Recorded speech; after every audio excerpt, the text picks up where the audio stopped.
রাগের মাথায় কি কখনো ফেসবুকে এমন পোস্ট দিয়েছেন যা পোস্ট করার কয়েক মিনিট পরই মানুষ শেয়ার করতে শুরু করেছে, অথবা কাউকে উদ্দেশ্য করে এমন কিছু লিখেছেন যা মুহূর্তেই ভাইরাল হয়ে গেছে?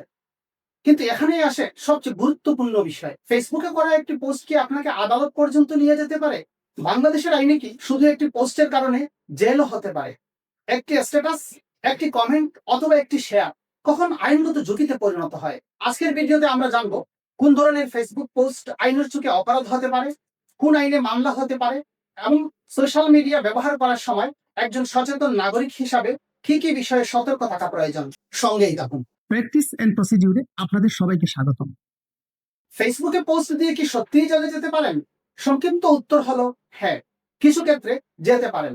বাংলাদেশের প্রচলিত আইনে এমন কিছু বিধান রয়েছে যেখানে সামাজিক যোগাযোগ মাধ্যমে দেওয়া পোস্ট, মন্তব্য, ছবি বা ভিডিও অপরাধ হিসাবে গণ্য হতে পারে। তবে সব পোস্টের জন্য নয়। আইন সাধারণত তখনই কার্যকর হয় যখন পোস্টটি মানহানিকর হয়, ধর্মীয় অনুভূতিতে আঘাত করে, রাষ্ট্রবিরোধী উস্কানি দেয়, মিথ্যা তথ্য ছড়ায়, আর সম্মান বা নিরাপত্তা ক্ষতিগ্রস্ত করে, যৌন হয়রানি, ব্ল্যাকমেইলিং বা অশ্লীল বিষয়বস্তু প্রকাশ করে। এবার আমরা দেখব মানহানিকর পোস্টের বিষয়ে আইন কি বলে। দণ্ডবিধির মানহানি সংক্রান্ত বিধান অনুযায়ী যদি কেউ ইচ্ছাকৃতভাবে এমন কিছু প্রকাশ করে যা অন্য ব্যক্তির সুনাম ক্ষুণ্ণ করে, তাহলে তা অপরাধ হতে পারে। দণ্ডবিধি 1860-এর 499 ও 500 ধারায় মানহানিকর বিষয় নিয়ে আলোচনা করা হয়েছে। এই ধারার অর্থ অনুযায়ী যদি কেউ ফেসবুকে কারো বিরুদ্ধে মিথ্যা অভিযোগ, অপমানজনক পোস্ট বা চরিত্র হরণমূলক বক্তব্য দেয় এবং তা অন্যদের কাছে প্রকাশিত হয়, তাহলে মানহানির মামলা হতে পারে। কারো মানহানি ঘটালে দণ্ডবিধির 500 ধারা অনুযায়ী 2 বছর পর্যন্ত কারাদণ্ড বা জরিমানা বা উভয় দণ্ড হতে পারে। ধর্মীয় অনুভূতিতে আঘাত বা সাম্প্রদায়িক উস্কানিমূলক সহিংস পোস্ট, যদি কোনো পোস্টে ধর্মীয় অনুভূতিতে আঘাত দেয় বা জনশৃঙ্খলা নষ্ট করে বা সহিংসতার দিকে মানুষকে উস্কে দেয়, তাহলে সেটি অপরাধ হিসাবে বিবেচিত হতে পারে। সাইবার সুরক্ষা আইন 2026-এর 26 ধারায় এই অপরাধের বিষয় নিয়ে আলোচনা করা হয়েছে। এই ধারা অনুযায়ী যদি কোনো ব্যক্তি নিজের বা অন্যের আইডি দিয়ে এমন কোনো কিছু সাইবার স্পেসে প্রকাশ বা প্রচার করেন যা ধর্মীয় বা সাম্প্রদায়িক ঘৃণামূলক বা জাতিগত বিদ্বেষমূলক বক্তব্য এবং যে সহিংসতা তৈরি বা উদ্বেগ সৃষ্টি করে, তাহলে অনুরূপ কার্য হবে একটি অপরাধ। যদি কোনো ব্যক্তি উক্তরূপ অপরাধ সংগঠন করেন, তাহলে 2 বছর পর্যন্ত কারাদণ্ড বা 10 লক্ষ টাকা অর্থদণ্ড বা উভয় দণ্ডে দণ্ডিত হতে পারেন।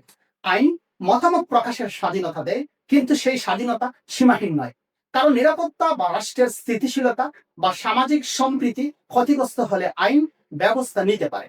যৌন হয়রানি, ব্ল্যাকমেইলিং বা অশ্লীল বিষয়বস্তু প্রকাশ সংক্রান্ত অপরাধ ও দণ্ড, ফেসবুক বা অন্য কোনো ডিজিটাল মাধ্যমে অশ্লীল বা যৌন আপত্তিকর কোনো কিছু পোস্ট করা হলে ভুক্তভোগী সাইবার সুরক্ষা আইন 2026-এর 25 ধারা অনুযায়ী সাইবার ট্রাইব্যুনালে মামলা দায়ের করতে পারেন। সাইবার সুরক্ষা আইন 2026-এর 25 ধারায় বলা হয়েছে, যদি কোনো ব্যক্তি ওয়েবসাইট বা অন্য কোনো ডিজিটাল মাধ্যমে ইচ্ছাকৃতভাবে অন্য কোনো ব্যক্তিকে ব্ল্যাকমেইলিং বা যৌন হয়রানি বা শিশু যৌন নিপীড়ন সংক্রান্ত কোনো তথ্য, ভিডিও, স্থিরচিত্র বা এডিটকৃত বা এআই দ্বারা নির্মিত কোনো তথ্য প্রকাশ বা প্রচার করেন, তাহলে উক্ত ব্যক্তির অনুরূপ কার্য হবে একটি অপরাধ। কোনো ব্যক্তি এইরূপ কোনো অপরাধ করলে 2 বছর পর্যন্ত কারাদণ্ড বা 10 লক্ষ টাকা পর্যন্ত অর্থদণ্ড বা উভয় দণ্ডে দণ্ডিত হবে।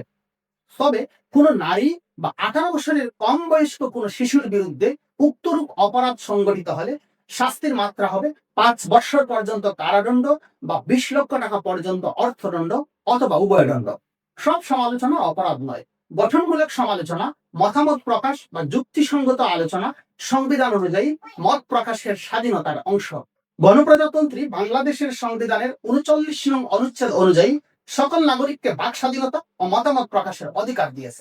তবে সেই স্বাধীনতা আইনের সীমার মধ্যে থেকে ভোগ করতে হবে। অন্যের সুনাম ও শান্তি বিনষ্ট হয় এমন কোনো কাজ আইন কখনোই সমর্থন করে না। ফেসবুক বা অন্য কোনো ডিজিটাল মাধ্যম ব্যবহার করার ক্ষেত্রে অবশ্যই খেয়াল রাখবেন যে যাচাই ছাড়া কোনো তথ্য শেয়ার করবেন না। কাউকে অপমান বা হেয় করে এমন পোস্ট দেওয়া থেকে বিরত থাকুন। ধর্ম, জাতি বা ব্যক্তিগত বিষয় নিয়ে উত্তেজনাপূর্ণ লেখা পোস্ট না করাই ভালো। ফেক আইডি বা অন্যের ছবি ব্যবহার করবেন না। রাগের মাথায় পোস্ট না দিয়ে আগে ভেবে নিন। ফেসবুক শুধু একটি সামাজিক যোগাযোগ মাধ্যম নয়, এখানে আপনার প্রতিটি পোস্ট, মন্তব্য ও শেয়ার আইনের চোখেও গুরুত্বপূর্ণ হতে পারে। মতামত প্রকাশের স্বাধীনতা আছে, কিন্তু সেই স্বাধীনতার সঙ্গে দায়িত্বও আছে। সচেতন থাকুন, আইন জানুন এবং নিরাপদে সোশ্যাল মিডিয়া ব্যবহার করুন। ভিডিওটি উপকারী মনে হলে লাইক, কমেন্ট ও শেয়ার করুন এবং প্র্যাকটিস এন্ড প্রসিডিউর চ্যানেলটি সাবস্ক্রাইব করে আমাদের সঙ্গেই থাকুন। আগামী ভিডিওতে নতুন আরো একটি বিষয় নিয়ে আলোচনা হবে।